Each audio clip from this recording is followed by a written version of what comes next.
নমস্কাৰ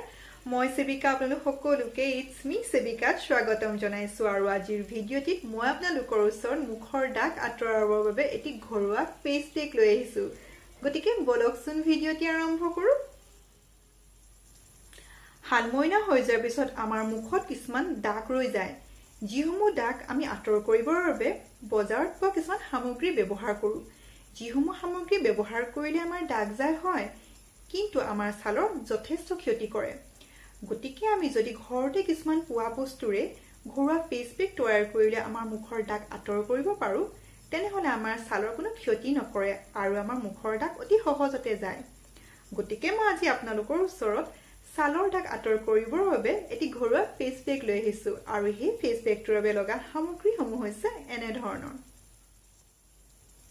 এই ঘৰুৱা ফেস পেকটোৰ বাবে লগা প্ৰথম সামগ্ৰীবিধ হৈছে নেমু নেমুত প্ৰচুৰ পৰিমাণে ভিটামিন সি মিনাৰেল আৰু সাইট্ৰিক এসিড পোৱা যায়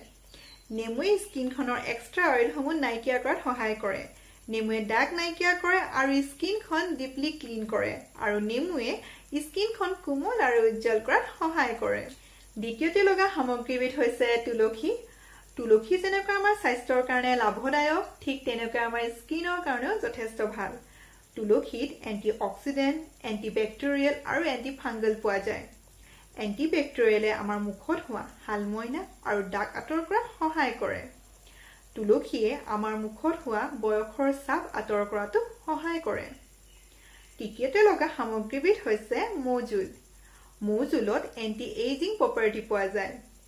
মৌজুলে আমাৰ ছালখন ময়শ্চাৰাইজাৰ কাম কৰে যিয়ে ছালখন হাইড্ৰেট আৰু গ্লোইং কৰাত সহায় কৰে এই ফেস পেকটোৰ পৰিমাণ হৈছে এনে ধৰণৰ 1 চামুচ তুলসী আধা চামুচ নেমু আৰু 1 চামুচ মৌজুল এই তিনিবিধ সামগ্ৰী ভালদৰে মিশ্ৰণ কৰি ল'ব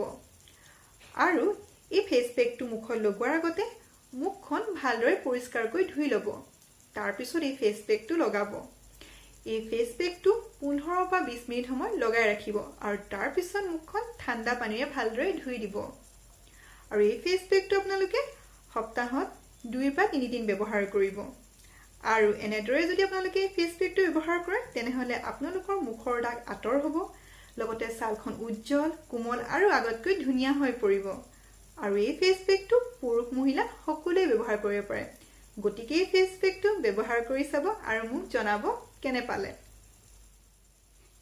এয়াই হৈছে মোৰ আজিৰ ভিডিঅ আশা কৰো আপোনালোকে ভিডিঅটো চাই ভাল পাইছে যদিহে ভাল পাইছে তেনেহলে মোৰ ভিডিঅটো লাইক কৰিব নাপাহৰিব আৰু মোৰ চেনেলটো সাবস্ক্ৰাইব কৰি দিব